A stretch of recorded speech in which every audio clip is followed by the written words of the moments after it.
Hey, film lovers! Today we're exploring a fascinating cinematic comparison of War and Peace through two legendary directors' lenses.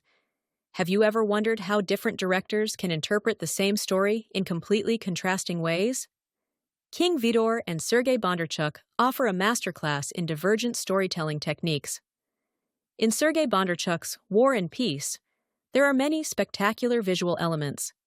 Particularly, the dance scene between Andrei and Natasha at the ball is outstanding. In this video, the chandelier initially dominates the screen's area with its large image. Then the camera gradually moves higher, making the chandeliers appear smaller. Due to the extremely high camera placement, the chandeliers hanging from the ceiling create an optical illusion of falling to the floor. The chandeliers appear to have fallen onto the floor where passionate dancers are, and as they continuously appear smaller, it creates an effect as if the chandelier is dancing along with the people. In this video, the background is blurred, creating an effect where the visible light seems to bleed.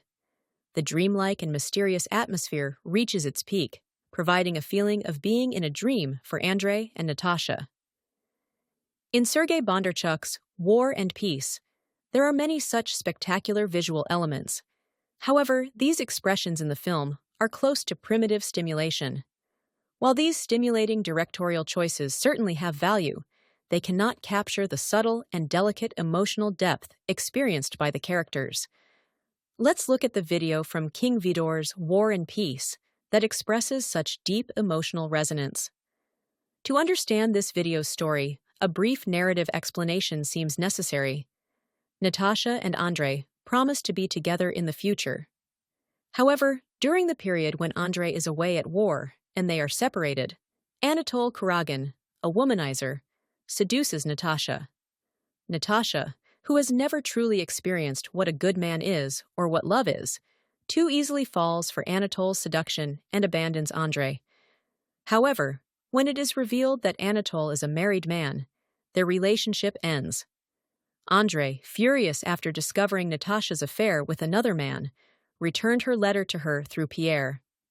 In this situation, Pierre consoles Natasha.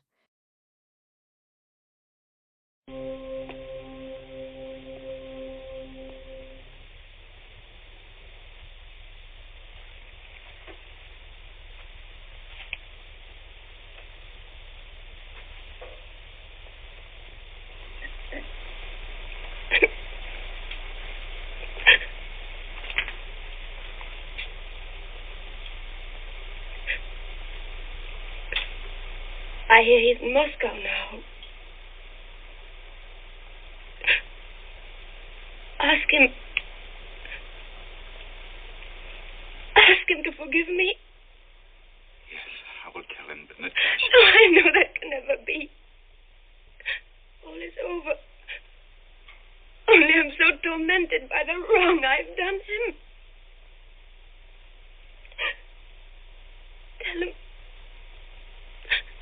Tell him I beg him to forgive.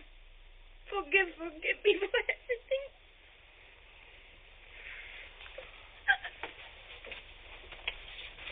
I will tell him everything.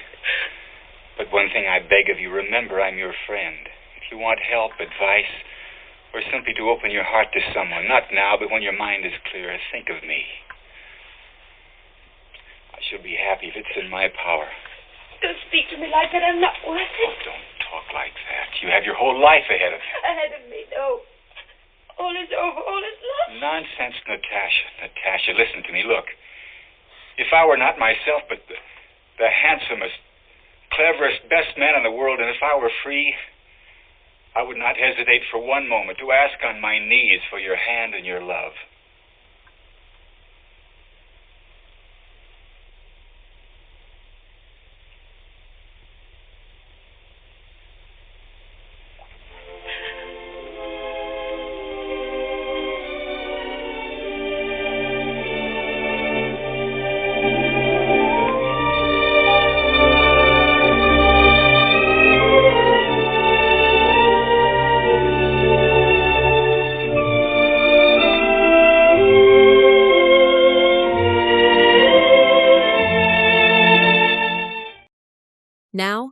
analyze the video. First, I'll explain the compressed space revealed in this two-shot. Using a long focal-length camera lens compresses the background and foreground, making Pierre and Natasha appear very close. The compressed field of view creates an emotionally suffocating feeling, visually expressing Natasha's sense of shame and embarrassment. Overall, as the background is dark, Pierre also appears dark, which creates an effect of Pierre quietly and calmly consoling Natasha. What's truly important in this scene is Natasha. Near the candlelight, Natasha's face is not brightly revealed, but her distinctive facial contours and tears are subtly emphasized. This soft lighting highlights Natasha's emotional vulnerability. This scene might be considered the best scene in the entire film. Despite Pierre's consolation, Natasha tries to break free, overwhelmed by shame, but Pierre grasps her hand. In this scene, Natasha's shame is powerfully expressed. The scene is almost trapezoidal. Due to the wide-angle lens effect, Natasha's head near the camera appears large enough to dominate the screen, while parts further from the camera, Natasha's torso, legs, appear small, narrow, and meager. With the dramatic contrast between Natasha's large head and frail body, a sense of separation is created, symbolizing her desperate desire to escape this shameful situation. The lighting shows Natasha overall dark, but not just to convey her sad state darkly. The light on the left background wall, contrasting with the dark Natasha, further emphasizes her miserable state. Most importantly, her delicate, brightly illuminated neck provides a more complete emotional representation than simply showing her dark. However, in this scene, Pierre appears even more important than Natasha.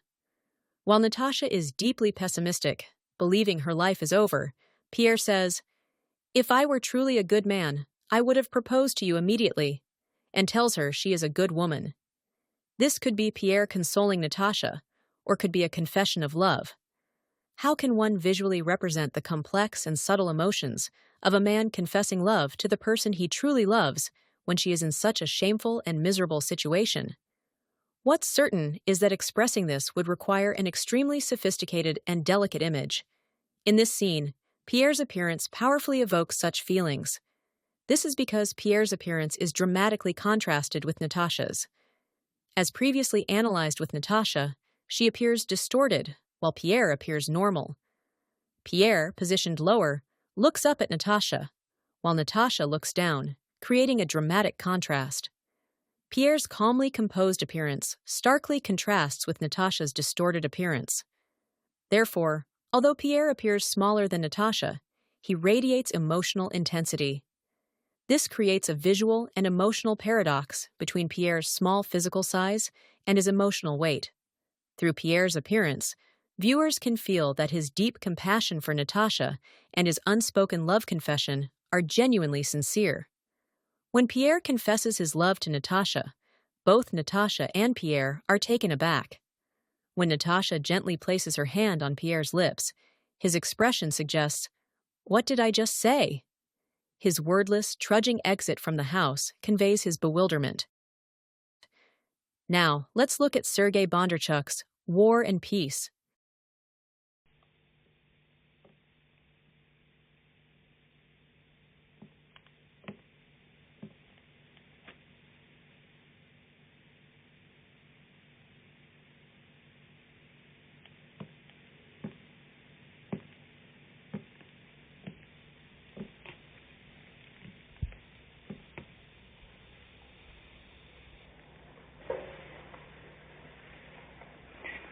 Петр Кириллович,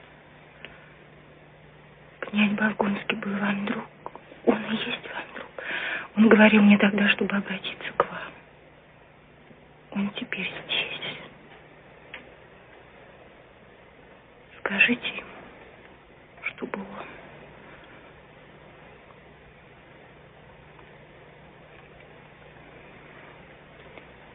простил меня. Да, я скажу ему. Нет, я знаю, что все кончено. Это не может быть никогда. Меня мучает только зло, которое я ему сделала. Скажите только ему, что я прошу его простить. Простить меня за все. Я скажу ему. Я все еще раз скажу ему. Но я бы желал знать одно.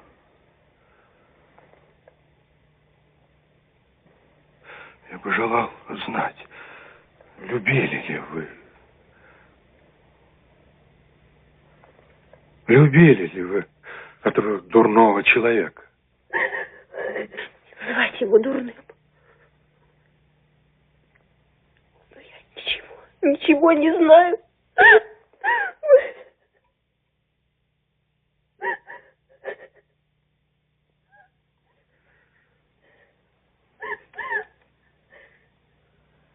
Не будем больше говорить, мой друг.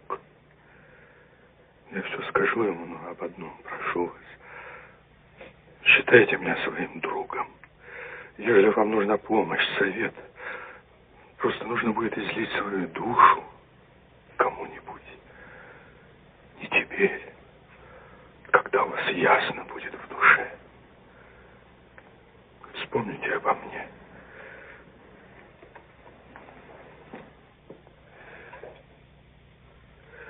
Я счастлив буду, если в состоянии буду. Не говорите со мной так. Я не стою этого. Перестаньте. Вся жизнь впереди для вас. Для меня все пропало. Все пропало. Но если бы я был не я, а красивейший, умнейший и лучший человек в мире, и был бы свободен, я бы сию минуту на коленях просил руки и любви вашей.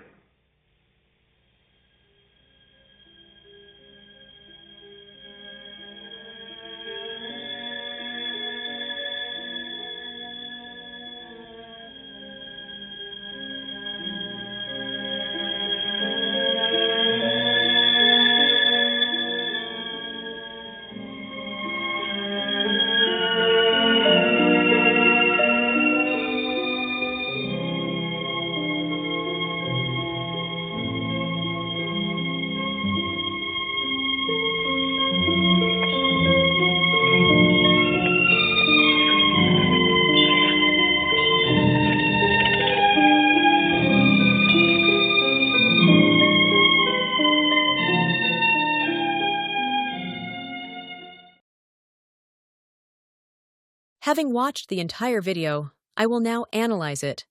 The subtle emotions between Natasha and Pierre cannot be expressed through these spectacular, primal stimulation images displayed at the dance. Throughout this film, these emotions appear trite, and this video is no exception. Look at the scene where Pierre grasps Natasha's hand. Unlike the sophisticated scene directed by King Vidor, it is ordinary.